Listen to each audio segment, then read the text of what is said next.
أعوذ بالله من الشيطان الرجيم بسم الله الرحمن الرحيم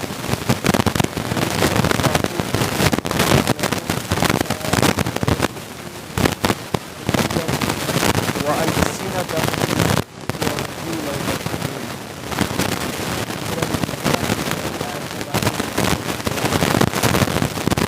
تعالی یہ فرما رہے ہیں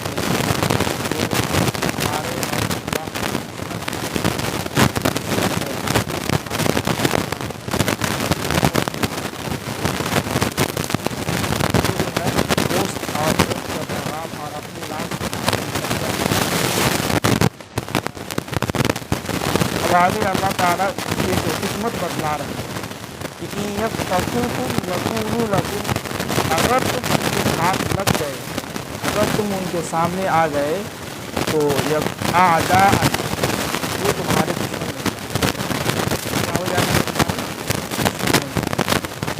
اور وَيَبْسُطُوا إِلَيْكُمْ أَيْدِيَهُمْ وَأَلْسِنَتَهُم بِالسُّوءِ اور وہ اپنے ہاتھ اور زبانیں بھی ہیں پھیلا کر جو ہے تمہارے ساتھ برائی غلط کام کو کریں، یعنی جب تم ان کے سامنے آؤ گے تو اور تمہارے خدا کے بارے میں تمہارے اسلام کے بارے میں بہت برائی کریں، غلط بات کریں،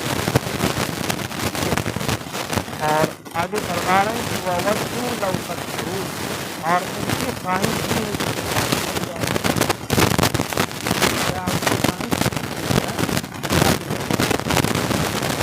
اب آگے جا رہے ہیں کہ لن تنفعکم ارحامکم ولا اولادکم یوم القیامہ، قیامت کے دن ان کی رشتہ داری اور نہ اولاد ہرگز کام نہیں آئے،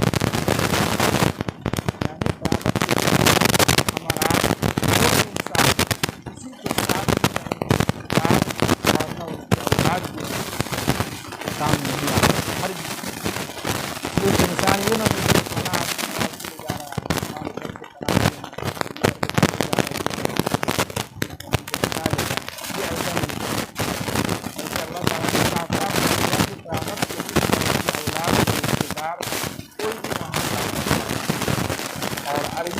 جہاں کہیں بھی لم اور لن آتا ہے وہاں ہرگز کے معنی میں ہوتا ہے، ہرگز ایسا نہیں بالکل کسی کو نہیں ہوتا۔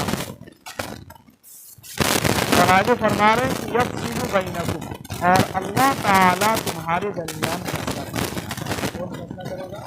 اللہ تعالیٰ، ہم اور آپ فیصلہ نہیں کر سکتے کہ فلاں شخص کیا ہے،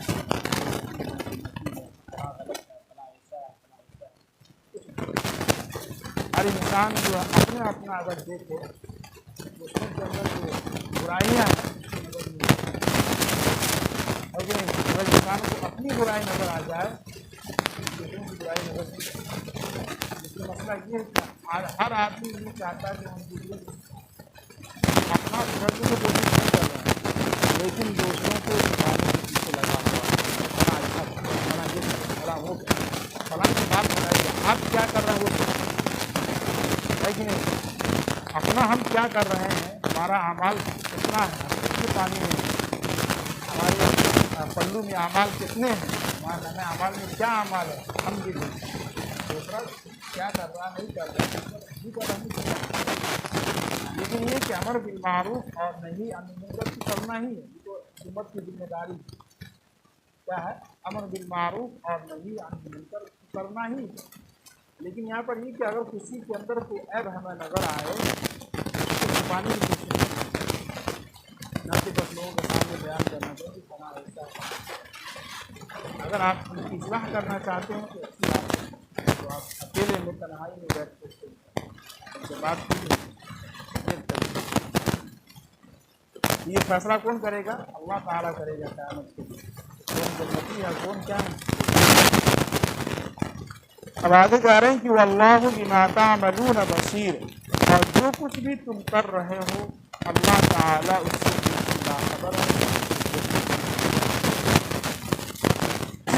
اب آگے جو ہے اللہ تعالیٰ ایک مثال سے ہم لوگوں کو سمجھا رہے ہیں جو دوستی کافر سے اور اپنے مسلمان ان کے درمیان کس طریقے سے دوستی ہونی چاہیے، کیا حد ہونی چاہیے، تو ابراہیم علیہ السلام کی مثال سے ہم لوگ کو سمجھا رہے ہیں۔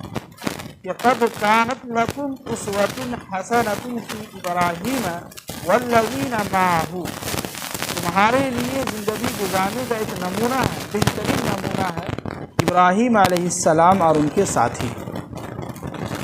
جس طرح ابراہیم علیہ السلام جو ہے کافر کے گھر میں پیدا ہوئے، ان کے ابو کیا تھے؟ بت کو بناتے بھی تھے اور بیچتے بھی تھے، ہے کہ نہیں؟ اور جو لوگ ان کے ساتھ ساتھ ایمان لائے تھے ان کے بارے میں بتلا رہے ہیں کہ ان کا جو ایک نمونہ تھا، جو انہوں نے کافر کے ساتھ کیا تھا، وہ ایک ہمارے اور آپ کے لیے ایک آئیڈیل، ایک نمونہ ہے۔ ان کو بھی دیکھیں کہ کیسے وہ کیے۔ دیکھیے فرما رہے ہیں کہ اذ قالوا، جب انہوں نے کہا لقومہم، اپنے قوم سے، کہ انا براء منکم، ہم تم سے بیزار ہوتے ہیں، ہم تم سے کیا ہے؟ الگ تھلگ رہنا چاہتے ہیں، ہم تم سے بیزار ہیں، ہمارا الگ ہے۔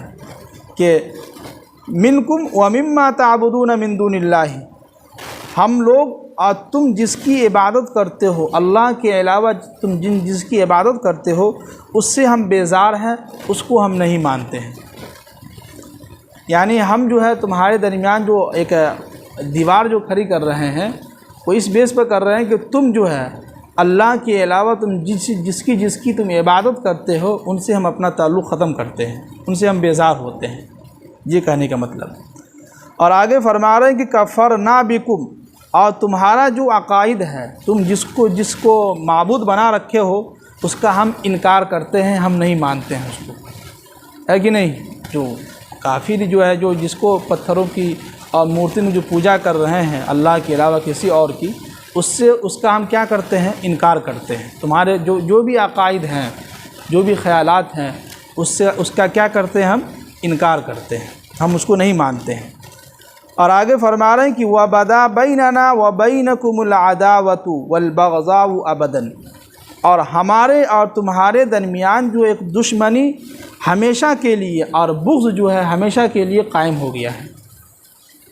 یعنی تم جو ہے جس اللہ کے علاوہ جس کی بھی عبادت کر رہے ہو، ہم تم سے جو ہے اپنے دل کے اندر دشمنی اور بغض بھی رکھتے ہیں، ہم تم سے تمہارا کوئی تعلق نہیں ہے، یہ کہنے کا مطلب ہے۔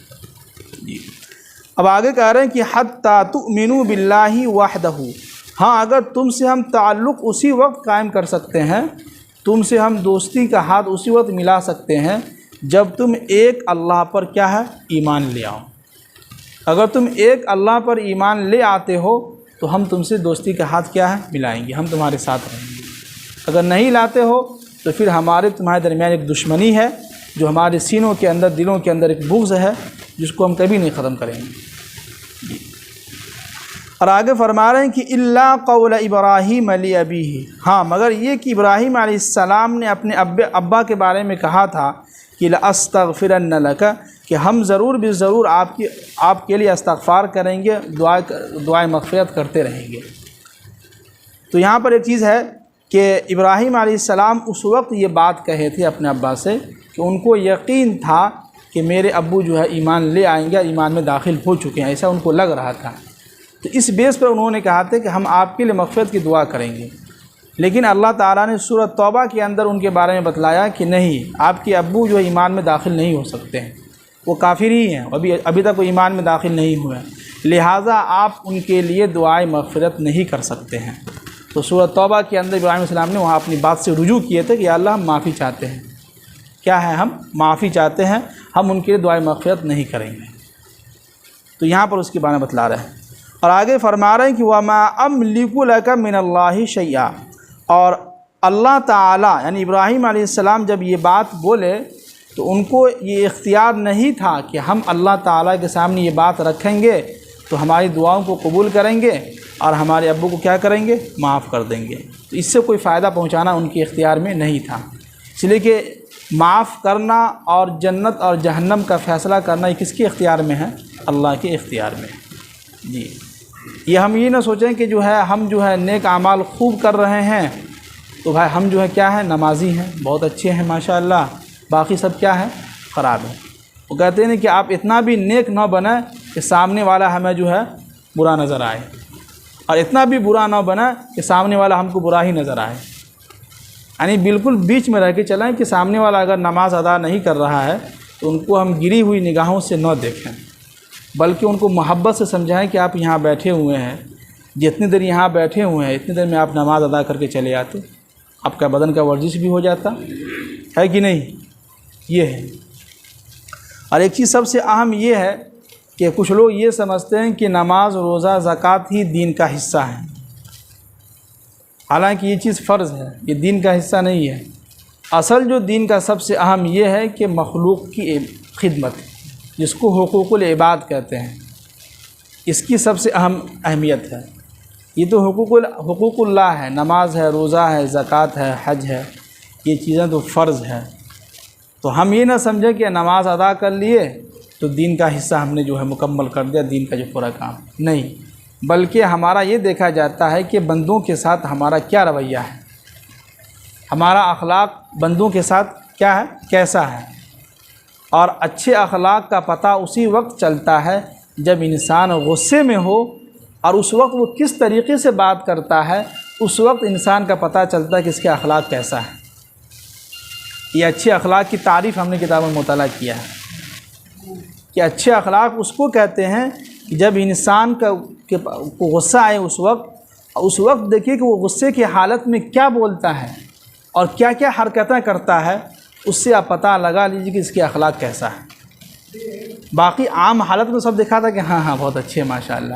عام حالت میں تو ایک کافر بھی اچھا اخلاق سے پیش آتا ہے، عام حالت میں ایک شرابی بھی اچھے اخلاق سے پیش آتا ہے، لیکن جب انسان کو جب غصہ آتا ہے تو اس وقت پتہ چلتا ہے کہ کتنا پانی میں ہے کہ نہیں. اس لیے جب غصہ آئے تو ایسے حالت میں اللہ کے نبی نے کیا فرمایا، اسکت، خاموش ہو جاؤ. کیا ہے، خاموش ہو جاؤ.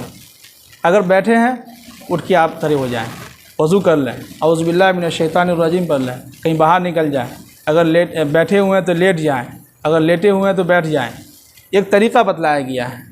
اس سے کیا ہوتا ہے کہ انسان کا غصہ جو ہلکا سا کنٹرول، قابو میں آ جاتا ہے. نہیں اگر غصہ آتے ہی جو ہے فوراً جو ہے ماں بہن کی گالی شروع، کسی کو جو ہے سب کے سامنے سر عام بے عزتی کر دینا، یہ اچھے اخلاق کی نشانی نہیں ہے. یہ آپ بدتمیزی، آپ کے اخلاق بہت خراب ہیں. یہ کیا ہے، آپ کے اخلاق بہت خراب ہیں. آج لوگ کہتے ہیں کہ عام حالت میں جب انسان نارمل رہتا ہے، جب وہ کسی سے پیش آتا ہے کہتا ہے بہت اچھے اخلاق ہیں. یہ اچھے اخلاق نہیں ہے. اچھے اخلاق کا پتہ اس وقت چلتا ہے جب آپ کو غصہ آئے.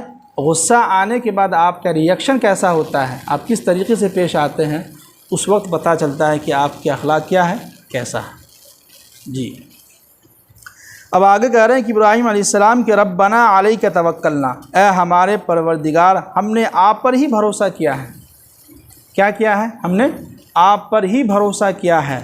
اور وَإِلَيْكَ أَنَبْنَا، اور ہم نے آپ ہی کی طرف رجوع کیا ہے، ہم نے آپ سے ہی معافی مانگی ہے، ہم آپ کی طرف ہی رجوع کرتے ہیں. آپ کے علاوہ کوئی نہیں ہے جو ہمارے گناہوں کو کیا ہے، معاف کر سکتا ہے. آپ کے علاوہ کوئی نہیں ہے جو ہمیں جنت اور جہنم میں قیامت کے دن جو ہے فیصلہ سنانے والے آپ ہی ہیں کہ کون جنتی لوگ ہیں اور کون کیا ہے، جہنمی ہے. اور آگے فرما رہے ہیں کہ وَإِلَيْكَ الْمَصِيرُ، اور آپ ہی جو ہے سمجھیے کہ آپ کی طرف ہی ہم سب کو کیا ہے، لوٹ کر جانا ہے کہ نہیں. ہم سب کو لوٹ کر کہاں جانا ہے، اللہ کے پاس ہی جانا ہے. جی تو اتنے سارے آیت میں سمجھیے کہ اللہ تعالی ہمارا آپ کو سب سے اہم یہ سبق سکھلایا گیا کہ زندگی کے اندر جو ہے ہم مسلمان ہیں، اور جو ہمارے اللہ اور ہمارے دین کے جو دشمن ہیں تو ان کے درمیان ہماری دوستی کتنی رہنی چاہیے اس کے بارے میں بتلایا ہے. تو اتنا ہے کہ بھائی تمہارا دین جو ہے وہ تمہارے پاس ہے، ہم اس کو نہیں مانتا، ہم اس سے بیزار ہیں، ہم دور رہیں گے. لیکن جو ہمارا جو دین ہے اس سے ہمیں محبت ہے. ہاں تم سے بھی اگر دوستی کریں گے، اگر تم سے بھی اگر محبت اس وقت ہوگی جب تم اللہ پر ایمان لاؤ، تو پھر ہم تم سے دوستی کا ہاتھ کیا ہے، بڑھائیں گے. پھر ہم جو ہے تم سے قرآن و حدیث کی باتیں تم کو بتلائیں گے. جی اللہ تعالی ہم سب کو عمل کرنے کی توفیق نصیب فرمائے. سبحان اللہ بحمدہ، سبحانک اللہم وبحمدک، ونشہد ان لا الہ